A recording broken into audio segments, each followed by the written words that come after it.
Hola, en este video vamos a ver sistemas de coordenadas, cantidades escalares y vectoriales, y vamos a empezar con el estudio de los vectores.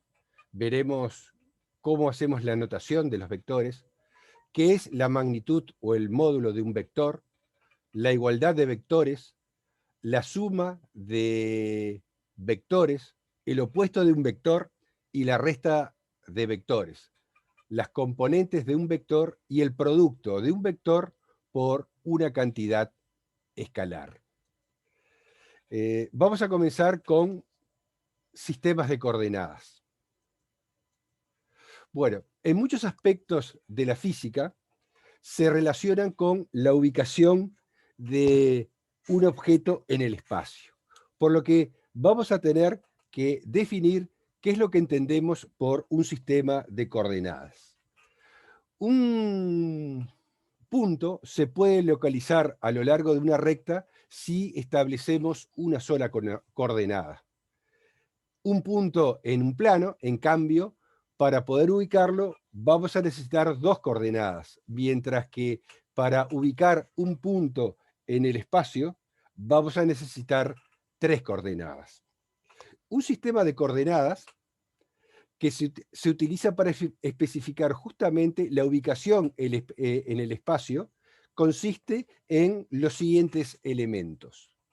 Un punto de referencia fijo o conocido como origen, un conjunto de ejes específicos o direcciones con una escala apropiada y una etiqueta para cada uno de los ejes, y instrucciones de señalamiento de un punto en el espacio con respecto al origen y con respecto a los ejes.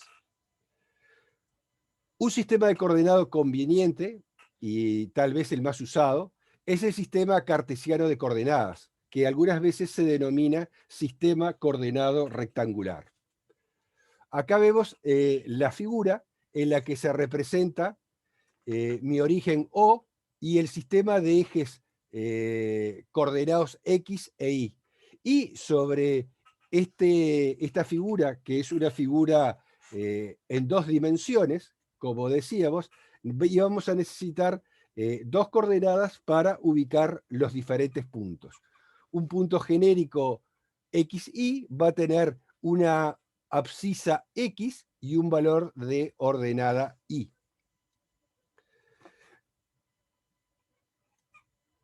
Por ejemplo, el punto P en la figura tiene coordenadas 5 y 3. ¿Y cómo ubicamos este punto P en el sistema de ejes coordenados que tenemos en la figura? Bueno, a partir del origen O, nos movemos 5 unidades hacia la derecha, en el sentido de las X, en el sentido horizontal, y luego 3 unidades hacia arriba, en el sentido vertical, en el sentido del eje Y. Por lo general, se elige la dirección X positiva hacia la derecha del origen y la dirección Y positiva hacia arriba. Además de este sistema de coordenadas cartesiano, también se utiliza el sistema de coordenadas polares planas, que tiene como, digamos, coordenadas R y θ, que vamos a ver qué es lo que significa. En este sistema se elige un origen O y una línea de referencia como se muestra. Por ejemplo, en este caso, el eje X.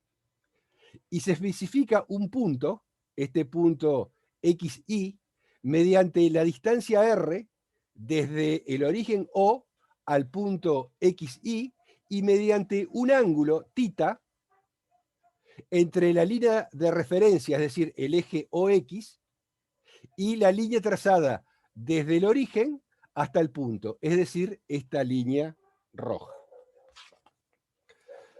Bueno, a través de trigonometría podemos determinar la correlación que existe entre las coordenadas en el sistema cartesiano y en este sistema polar plano. Por ejemplo, el seno del ángulo θ es igual al cateto opuesto sobre la hipotenusa, es decir, I sobre R. El coseno de este ángulo lo podemos calcular como el cateto adyacente sobre la hipotenusa, es decir, X sobre R. Y a su vez, la tangente de θ la podemos calcular a partir de su definición como el cateto opuesto sobre el cateto adyacente, es decir, I sobre X. Por lo general, la línea estándar de referencia, como decía, se considera el eje positivo, igual que el del sistema cartesiano de coordenadas, y se tiene en cuenta el ángulo θ, que se considera positivo cuando se mide en dirección contraria a las agujas del reloj, es decir, en este sentido que estoy indicando con el ratón. Y negativo cuando se mide en dirección contraria, es decir, en la dirección de las agujas del reloj. Por ejemplo, si se especifica un punto mediante las coordenadas polares 3 metros y 60 grados, este punto se ubica moviéndose 3 metros a partir del origen y con un ángulo de 60 grados medidos con respecto a la línea de referencia en sentido contrario a las agujas del reloj. Bien, ahora vamos a, digamos, recordar un poquito la diferencia que hay entre las cantidades vectoriales y las cantidades escalares. Como habíamos dicho en el video anterior, algunas cantidades físicas como el tiempo, la rapidez, la distancia, la masa, la densidad, son magnitudes o cantidades que se describen completamente con un solo número y su unidad respectiva. Estas eran las cantidades escalares.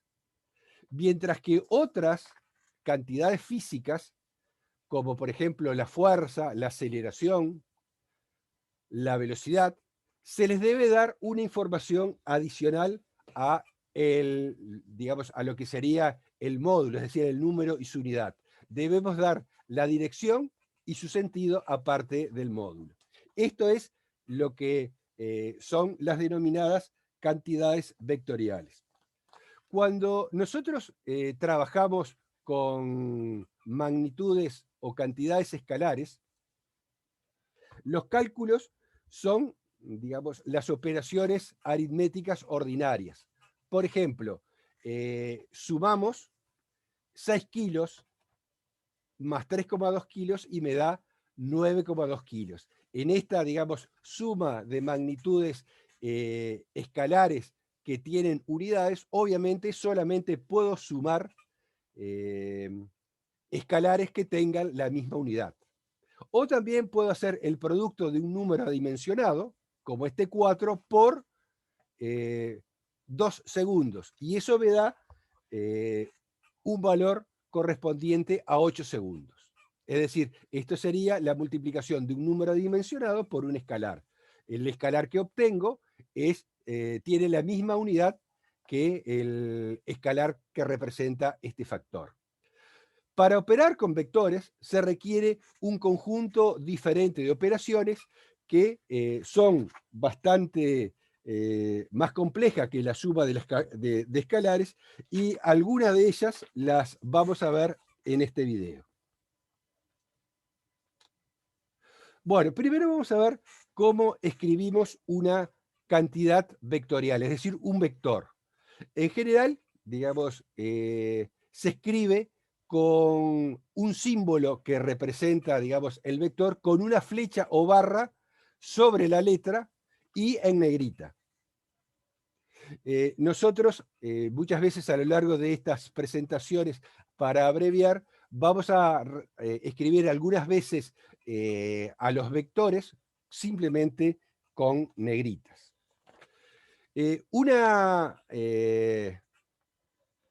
Digamos, una característica importante del vector es la magnitud o el módulo de un vector. Es un número que coincide con la longitud del vector en la representación gráfica. Es decir, es algo así como la distancia euclidiana. La magnitud o el módulo del vector se representa en letra cursiva. Es decir, no se representa en negritas y no se escribe la barrita o la flecha arriba del símbolo del vector. También, digamos, se puede escribir colocándolo el vector entre barras verticales como está escrito en esta igualdad. Bueno, ¿cuándo decimos que tenemos vectores iguales? Dos vectores son iguales si tienen la misma magnitud, la misma dirección y sentido. De acuerdo a esta propiedad de igualdad de vectores, esto permite trasladar un vector paralelo a sí mismo en un diagrama sin afectarlo. Es decir, en esta representación, estos cuatro vectores que se dibujan son iguales. Bueno, suma de vectores. Primero vamos a ver la suma desde el punto de vista geométrico y después vamos a ver formas de sumarla mucho más conveniente que, digamos, es la idea de que van a desarrollar en estos cursos de física que van a comenzar. Cuando dos o más vectores se suman, obviamente todos deben tener las mismas unidades. Por ejemplo, no tiene sentido sumar un vector velocidad que tiene unidades metros sobre segundo con un vector desplazamiento que tiene unidades solo de metros. Esta característica la habíamos visto que también debía pasar con los escalares. Como, por ejemplo, no tiene sentido sumar volúmenes a masas, por ejemplo. Bien, ¿cómo hacemos, digamos, para sumar vectores? Lo que hacemos es lo siguiente. Trazamos, por ejemplo, en un papel, digamos, por ejemplo, un papel para realizar gráficas, un papel cuadriculado o simplemente cualquier papel, el primero de los vectores que va a ser el primer sumando, por ejemplo, el vector A. Para poder, digamos, trazarlo, debo de utilizar una escala adecuada. Por ejemplo, podría ser 1 centímetro es igual a 1 metro. O, por ejemplo, puede ser que 1 centímetro equivalga, por ejemplo, si estamos tratando en vez de desplazamiento, velocidades, por ejemplo, 5 metros por segundo. Cuando dibujo el primer vector, el vector A, lo debo dibujar con la dirección y el sentido adecuado, además de haberlo representado con la escala correspondiente. A continuación, en la punta del vector A, trazo con la misma escala y respetando la misma dirección y sentido a el vector B. Entonces, tengo, digamos, estos dos vectores, el vector A y el vector B. Entonces, el vector suma es el vector R, que va a ir desde el origen del vector A hasta el extremo del vector B, es decir, cerrando este triángulo. Se puede ver a través de la construcción que la suma del vector A más B va a ser igual a la suma del vector B más A. Esto es lo que constituye la ley conmutativa de la suma de los vectores. Bueno, se puede hacer la generalización de este planteamiento para sumar más de dos vectores. Así, por ejemplo, un vector R, que sea la suma de los vectores A más B más C más D, es el vector que se dibuja desde el extremo inicial del primer vector hasta el extremo final del último. Es decir, trazo el A obviamente con la escala respectiva, la dirección y el sentido adecuado, y voy haciendo lo mismo con los siguientes sumandos. El vector B, el vector C, el vector D. Cada uno lo hago a partir del extremo del vector anterior, del sumando anterior, y digamos la punta de la flecha de ese sumando va a ser el comienzo del siguiente vector sumando. Finalmente, tengo, digamos, una línea poligonal constituida por el vector A, B, C y D. Entonces, el vector suma va a ser el que va desde el extremo A hasta la punta del extremo D. Bien. Vamos a ver qué se entiende por el opuesto de un vector. El opuesto de un vector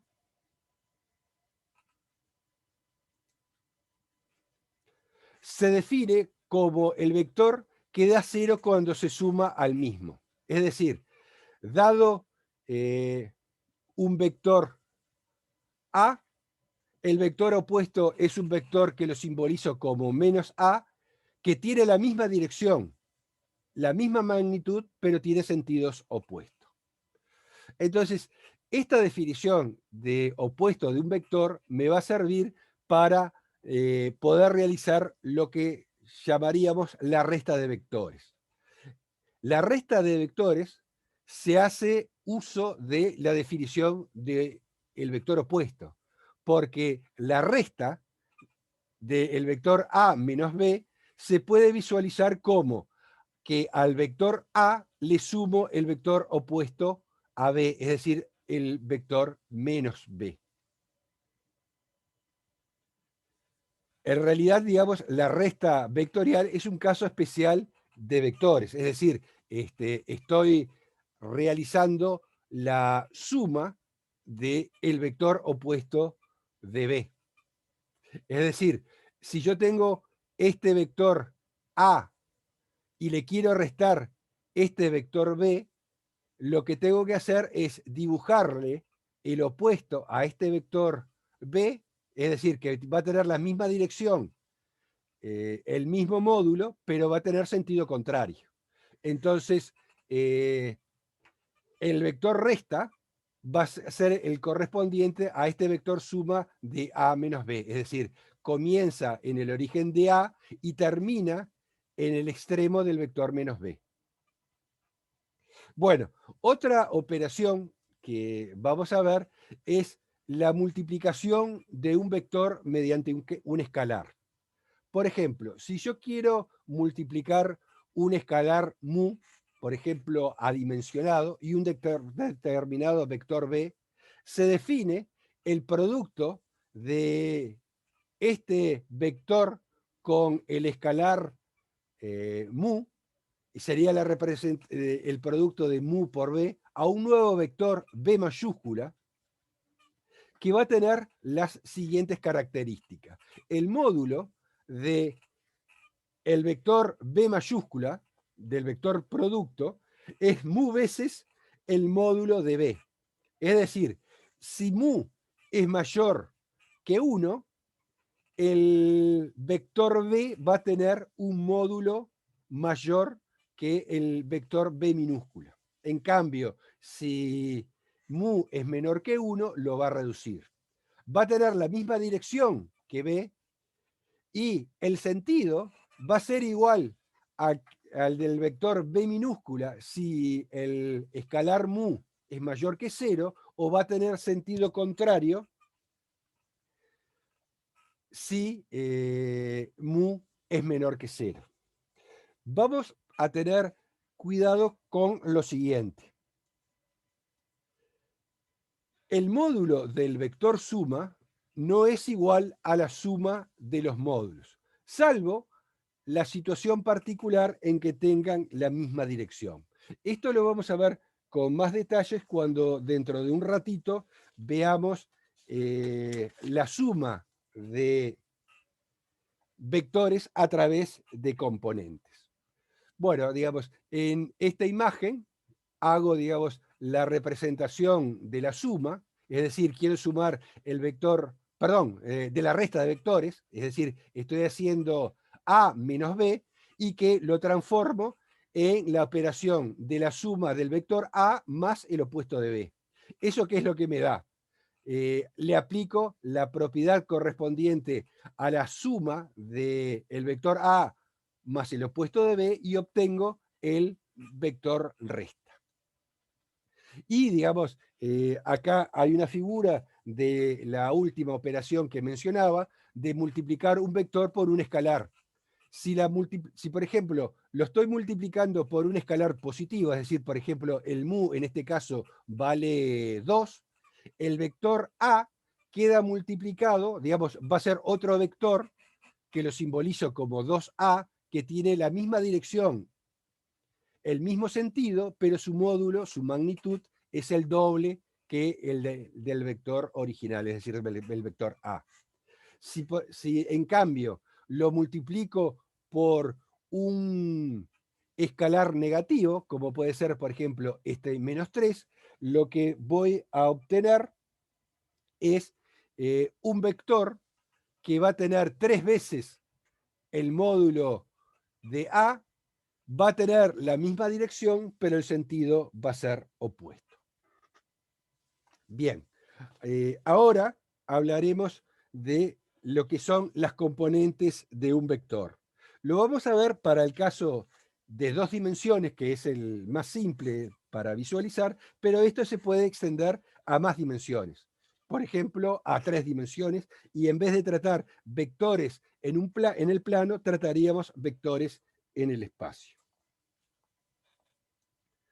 Bueno, supongamos que tengo un determinado vector A, ¿sí? Que lo he representado en un sistema de ejes cartesianos y el origen del vector está en el origen del sistema, de forma tal que este vector A forma un ángulo θ con respecto al eje X, ¿sí? Con el θ midiéndose en el sentido anterior. Entonces, lo que puedo ver es lo siguiente. Cualquier vector en el plano XY se puede representar como la suma de un vector paralelo al eje X y un vector paralelo al eje Y. Efectivamente, si yo hago la suma de este vector A sub X más este otro vector A sub Y, me va a dar el vector A. Estos dos vectores, el vector A sub X y el vector A sub Y, se llaman componentes del vector.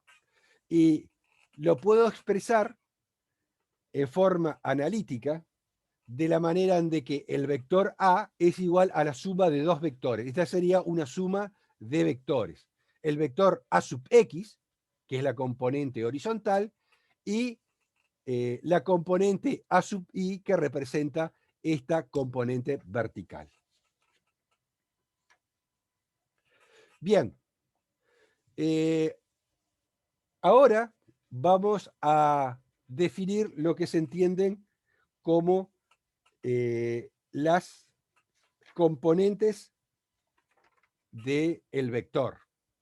Definimos al número A sub X como el módulo del vector componente A sub X. Se apunta en el sentido positivo y se apunta el vector en el sentido negativo, es su opuesto. En forma análoga se define a la componente A sub I. Es decir, los números ahora no son vectores, A sub X y A sub Y son las componentes de A. ¿Sí? Es decir, esta componente A sub I la puedo determinar a través de operaciones trigonométricas, como que es igual al el módulo de A, es decir, este término, multiplicado por el seno del ángulo θ. Análogamente, la componente horizontal, la componente A sub X, es igual al módulo del vector A por el coseno de θ. Veamos algunos ejemplos. Las componentes de un vector pueden ser números positivos o negativos. Por ejemplo, en el caso que veíamos anteriormente, las dos componentes eran positivas para el vector A que habíamos visto, pero para este caso, en el que tenemos este vector B, vemos de que tiene una componente vertical positiva y una componente horizontal negativa. En este otro caso, el vector C tiene las dos componentes, tanto la horizontal como la vertical, son negativas. Y siempre describimos la dirección de un vector a través de un ángulo θ en relación con la dirección positiva al eje de referencia, que es el eje X positivo. Y el ángulo debe ser medido en el sentido antihorario, al igual que lo hacíamos cuando especificamos el sistema de coordenadas polares plana. Bueno, a través, digamos, de relaciones trigonométricas, obtenemos de que el coseno de θ es igual a la componente A sub X sobre A, el seno de θ es A sub I sobre A, y a partir de estas expresiones podemos despejar cuáles son, digamos, cómo podemos calcular la componente de un vector si conocemos el módulo de vector y el ángulo θ que forma.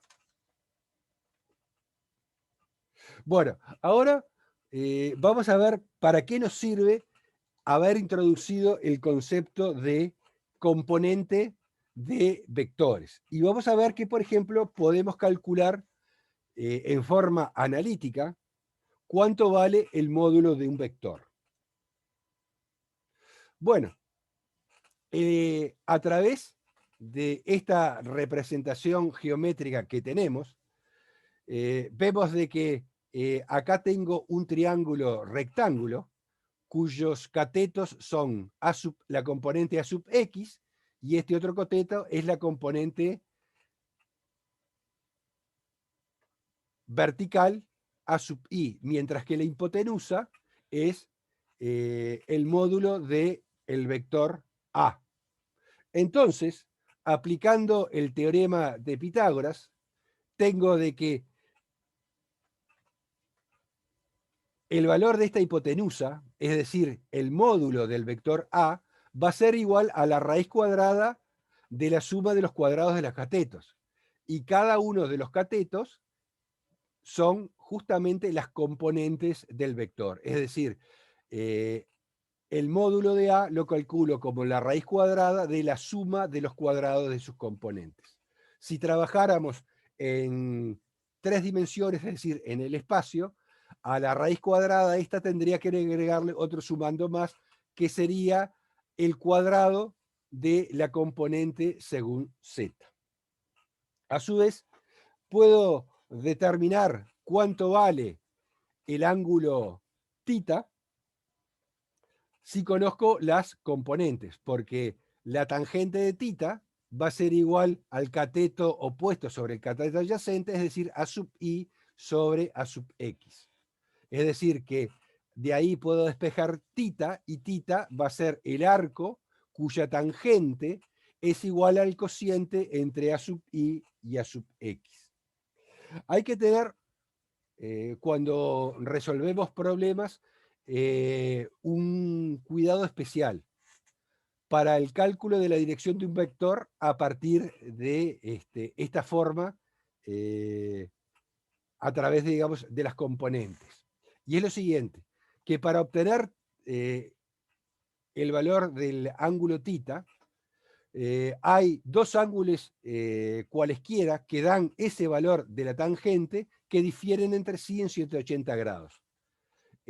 Para decidir cuál de los dos debo elegir, debemos examinar las componentes individuales para saber, en función de las componentes, en qué cuadrante está, digamos, el vector al cual yo le quiero calcular el ángulo θ. Bien. ¿Qué tenemos que hacer para multiplicar un vector por un escalar? Bueno, si multiplicamos un vector A por un escalar C, cada componente del vector queda multiplicado por ese escalar. Es decir, el vector D, que es igual al producto del vector A por el escalar C, va a tener como componente según X, o sea, D sub X va a ser a la componente X del vector A multiplicado por C. Y la componente Y del vector D va a ser igual al producto de la componente Y del vector A por el escalar C. Lo que estamos viendo es la multiplicación de un escalar por un vector y no el producto escalar entre dos vectores, que no lo vamos a ver en esta presentación. Bueno, y para terminar, vamos a ver cómo podemos utilizar los componentes para calcular en forma analítica la suma de vectores. Entonces, si nosotros queremos calcular la resultante, es decir, el vector suma de dos o más vectores, lo que hago es de que cada una de las componentes del vector suma, es decir, del vector R, va a tener como componentes la suma de las respectivas componentes de cada uno de los sumandos. En este caso, cuando tengo el vector A y el vector B que se suman, la componente Rx del vector suma R es igual a la componente X del vector A más la componente X del vector B, como se puede ver en la figura. Y en forma análoga, la componente Y del vector R lo vamos a calcular como la suma de la componente Y del vector A sub I, más la componente Y del vector B, es decir, A sub I más B sub I. Bueno, y podemos ampliar este procedimiento para calcular la suma de cualquier cantidad de vectores. Bueno, hasta aquí era lo que les quería mostrar sobre vectores. Es simplemente una introducción que, digamos, es la mínima necesaria como para poder, digamos, ver el próximo tema, que es cinemática en más de una, de una dimensión, en particular en dos dimensiones, y la introducción, digamos, de la dinámica.